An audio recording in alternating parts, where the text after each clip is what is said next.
እስኪያስቡት ዝናባማ ምሽት ነው። የዝናቡ ጠብታዎች በመስኮታችሁ መስታወት ላይ የሚያርፉበት ድምጽ ብቻ ነው የሚሰማው። እናንተ ግን ዝናቡን እያያችሁ አይደለም።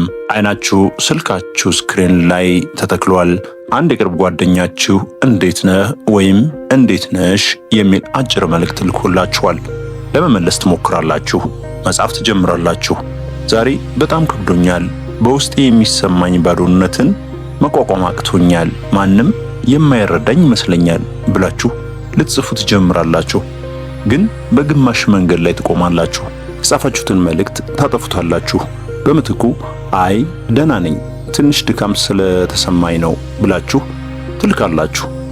ያንን መልእክት ስትልኩ በውስጣችሁ የሚሰማችሁ የብቸኝነት ስሜት ከባድ ነው። ይህንን ያደረጋችሁት ለሰውየው ግድ ስለሌላችሁ አይደለም፣ ወይም ደግሞ የሚሰማችሁን መግለጽ ስላልቻላችሁ አይደለም። ይልቁንም ብናገርም ማንም አይረዳኝም የሚል ጥልቅ ድምፅ ውስጣችሁን ስለሞላው ነው። ይህ ዝምታ ዛሬ የመጣ አይደለም። የሆነ ቀን የሆነ ቦታ ላይ ስሜታችሁን መግለጽ አቁማችኋል። ያ ቀን መቼ ነበር? ያ ቀን ምን ተፈጥሮ ነበር?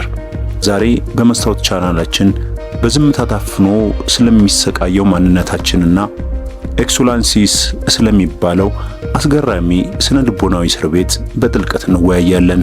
ብዙዎቻችን የሚሰማንን ህመም በስም መጥራት አንችልም። ደብሮኛል እንላለን፣ ግን ድብርት ብቻ አይደለም። ብቸኝነት ሰምቶኛል እንላለን፣ ግን በሰው መሃል ሆነንም ብቸኝነት ይሰማናል። ይህ ስም የሌለው ስሜት ኤክሱላንሲስ ይባላል። ይህ ቃል ጥልቅ ትርጉም አለው። አንድን በጣም ያሳመመህን ገጠመኝ ወይም በውስጥህ ያለህን ታላቅ ህልም ለሰዎች ለማስረዳት ትሞክራለህ። ቃላትን መርጠህ ስሜትን አውጥተህ ትናገራለህ። ነገር ግን ያ ሰው የሚሰጥ ምላሽ ካንተ ህመም ጋር የማይመጣጠን ቀለል ያለ ወይም ስሜትን የሚያሳንስ ሲሆን አእምሮህ አንድ ድምዳሜ ላይ ይደርሳል። ይህ ገጠመኝ ለሌላው ሰው ሊገባው አይችልም፣ ስለዚህ መናገሩ ከህመሙ በላይ ሌላ ህመም ይጨምርብኛል ይላል። በዚህ ጊዜ ያንን ታሪክ ከሰው ተራ አውጥተህ ግልባጭ ለሌለው የዝምታ መዝገብ ቤት ትሰጠዋለህ። ኤክሱላንሲስ ማለት ታሪካችሁን መንገር የምትፈልጉትን ሰው ማጣት አይደለም። ይልቁንም ታሪካችሁን የሚረዱበትን መንገድ ማጣት ነው። ልክ አንድ ሰው ሌላ ቋንቋ በማይችልበት ሀገር ውስጥ ብቻውን እንደሚናገር አይነት ስሜት ነው። ይህ ዝምታ በአንድ ቀን አልተገነባም። በስነ ልቦናው ኢሞሽናል ኔግሌክት ወይም የስሜት ቸልተኝነት የምንለው ትልቅ ምክንያት አለ። በተለይ በወንዶች ህይወት ውስጥ ይህ ጉዳይ እጅግ የጎላ ነው። እስኪ ወደ ኋላ ተመለሱ። የ8 ወይም የ10 ዓመት ልጅ ሆናችሁ አስቡት። የሆነ ነገር አስፈርቷችኋል፣ ወይም የሆነ ሰው ልባችሁን ሰብሮታል። ወደ ቤት ስትመጡ ያንን ስሜት ለመግለጽ ስትሞክሩ የተሰጣችሁ ምላሽ ምን ነበር? ወንድ ልጅ ያለቅስም፣ ይሄ ምን ያስለቅሳል፣ ጠንካራ ሁን፣ ተቋቋመው የሚሉ ምላሾች ነበሩ። እነዚህ ቃላት ለሕፃን ልጅ አእምሮ የሚሰጡት መልእክት አንድ ነው፣ ስሜትህ ስህተት ነው፣ መደበቅ አለብህ የሚል። በሌላ በኩል ደግሞ ዘ ኤምፕቲ ቼር ወይም ባዶ ወንበር የምንለው ሁኔታ አለ። ወላጆቻችሁ በአካል ቢኖሩም በስሜት ደረጃ ግን እናንተን ለመረዳት ጊዜ ወይም ፍላጎት ሳይኖራቸው ሲቀር አእምሯችሁ ራሱን ከአደጋ ለመጠበቅ ሲል ግንብ መገንባት ይጀምራል። ያ ግንብ ደግሞ ዝምታ ነው። ስሜታችሁን ስትናገሩ ሰዎች ችላ ካሏችሁ አእምሯችሁ ባለመናገር ህመምን መቀነስ የሚለውን ስልት ይማራል። ዛሬ ዝምታን የመረጣችሁት ስለማትችሉ ሳይሆን መናገር ያመጣባችሁን ተቀባይነት የማጣት ህመም ስላስታወሳችሁ ነው። ሳይንስ ስለዚህ ጉዳይ ምን ይላል?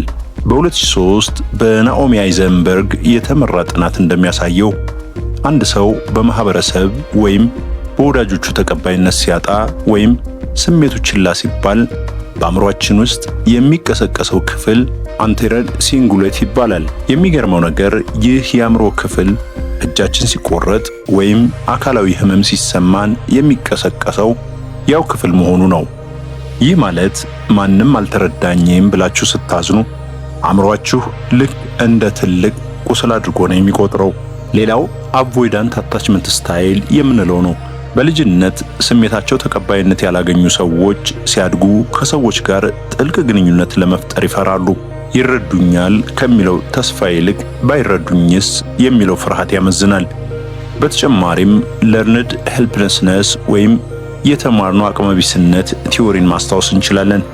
ልክ እንደ ዝሆኑ ታሪክ ዝሆኑ በትንሹ ሲታሰር መበጠስ አቅቶት አልችልም ብሎ ያምናል።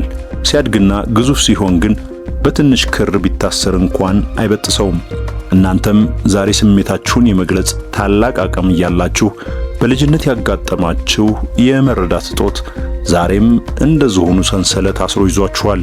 እናም ወዳጆች አሁን ይህንን ቪዲዮ ስታዩ ይህ እኮ የኔ ሕይወት ነው እያላችሁ እንደሆነ አውቃለሁ። እናንተ ዝምተኛ ወይም ኩሩ አይደላችሁም። እናንተ ለዓመታት የሌሎችን ችግር ስትሰሙ የኖራችሁ፣ ለሰው ስትጨነቁ የቆያችሁ፣ ግን የእናንተን ስሜት የሚረዳላችሁ ስታጡ የደከማችሁ ጀግኖች ናችሁ። ማንም አይረዳኝም ብላችሁ ዝምታን መምረጣችሁ ስህተት አይደለም። ያ የራሳችሁን ስነልቦናዊ ሰላም ለመጠበቅ ያደረጋችሁት ምርጫ ነው። ነገር ግን ዝምታ ከጊዜ በኋላ እንደ እስር ቤት ይሆናል። ውስጥህ ያለው እውነት እየበላህ ይሄዳል።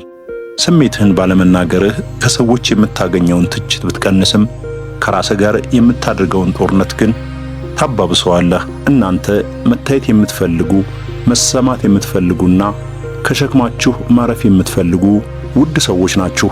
ታዲያ ከዚህ ኤክሶላንሲስ እስር ቤት እንዴት መውጣት ይቻላል? መፍትሄው በአንድ ቀን ታሪካችሁን ለዓለም መናገር አይደለም። እነዚህን ትናንሽ እርምጃዎች ጀምሩ። የመጀመሪያው ስሜትን ሪኮግናይዝ ማድረግ ወይም ስሜትን መቀበል ነው። መጀመሪያ ለራሳችሁ ታማኝ ሁኑ። አሁን ደብሮኛል ከማለት ይልቅ አሁን የሚረዳኝ ስላጣሁና ኤክሶላንሲስ ስለተሰማኝ ዝምታን መርጫለሁ ብላችሁ ለራሳችሁ ንገሩ። በሁለተኛ ደረጃ የመጽሐፍን ኃይል አዳብሩ። ሰው ካጣችሁ ወረቀት አይከዳችሁም። በየቀኑ ማታ ማታ 10 ደቂቃ ውሰዱና በውስጣችሁ የታመቀውን ሁሉ ዘርግፉት። ወረቀት ላይ ሲሰፍር ህመሙ የሆነ ነገር ይሆናል፣ ከናንተ ይለያል። ሶስተኛ የዝምታ ግንብን መቦርቦር ነው። ሁሉንም ታሪካችሁን ሳይሆን በትንሽ ስሜት ጀምሩ። ለአንድ ታማኝ ሰው ዛሬ ትንሽ ደክሞኛል፣ ለብቻዬ መሆን አልፈለኩም ብላችሁ ንገሩት። ምላሹ ምንም ይሁን ምን እናንተ ግን የመናገር አቅማችሁን መልሳችሁ እየገነባችሁ መሆኑን እወቁ። በአራተኛ ደረጃ ባለሙያ አማክሩ። ስሜትን መግለጽ ትልቅ ስልጠና የሚጠይቅ ሥራ ነው። ስነ ልቦናዊ ድጋፍ ማግኘት ድክመት ሳይሆን ለራስ የሚሰጥ ትልቅ ክብር መሆኑን እወቁ። እንግዲህ ዛሬ ያወራነው ስለ ብዙዎቻችን ስውር ስቃይ ነው። እናንተስ ስሜታችሁን መግለጽ ያቆማችሁበት ያንን ቀን ታስታውሱታላችሁ? ምን ተፈጥሮ ነበር? አሁን በምን አይነት ሁኔታ ላይ ትገኛላችሁ? ታሪካችሁን በኮሜንት ስር አጋሩኝ። እዚህ መስታወት ላይ ማንም አይፈርድባችሁም፣ ማንም አያሳንሳችሁም። እያንዳንዱን ኮሜንት አነበዋለሁ፣ ምክንያቱም እናንተ መሰማት ያለባችሁ ውድ ሰዎች ናችሁ። ይህ ቪዲዮ ለሌላውም ለዝምታ እስረኛ እንዲደርስ ላይክ በማድረግ ተባበሩ። ለተሻለ ማንነትና ለጥልቅ ስነልቦናዊ ዕውቀት መስታወትን ሰብስክራይብ አድርጉ። በሚቀጥለው ቪዲዮ እስክንገናኝ ድረስ ስሜታችሁን አክብሩ። ሰላም።